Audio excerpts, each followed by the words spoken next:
पवन sir से काफ़ी अच्छा था, काफ़ी चीज़ें सर एक्टिंग में मुझे बताते हैं कि ये मैं तो ये बोलूँगी सर तो काफ़ी अच्छे हैं। गुस्सा भी करते हैं क्या ज़्यादा? सर ने कभी मुझ पे गुस्सा नहीं किया।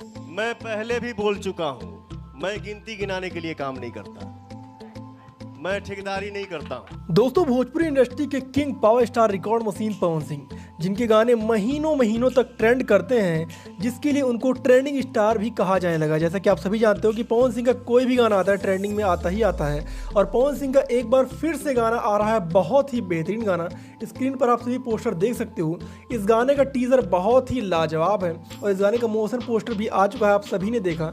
जैसा कि आप सभी जानते हो कि पवन सिंह के बैक टू बैक गाने आने लग रहे हैं और अभी बहुत सारे गाने आने वाले हैं। एक गाना और शूटिंग हो चुका है, उसका रिकॉर्डिंग भी हो चुका है। इस गाने के बाद आप सभी को गाना देखने को मिलेगा जो कि बहुत ही लाजवाब होने वाला है। और आप सभी को बता दें कि अभी पवन सिंह के 3 गाने ट्रेंडिंग सेक्शन में ट्रेंड कर रहे हैं, जो कि भोजपुरी भाषा के लिए, भोजपुरी इंडस्ट्री के लिए बहुत ही गर्व की बात है। और पवन सिंह की लोकप्रियता दिन प्रतिदिन ट्रेंडिंग स्टार को लेकर बढ़ती जा रही है। बाकी कमेंट सेक्शन में आप सभी अपनी राय जरूर दीजिएगा। अगर आपको ये वीडियो अच्छी लगी तो वीडियो को लाइक करके चैनल को सब्सक्राइब करना बिल्कुल भी ना भूलें। ठीक है, मिलते हैं अगली वीडियो में। Thank you so much.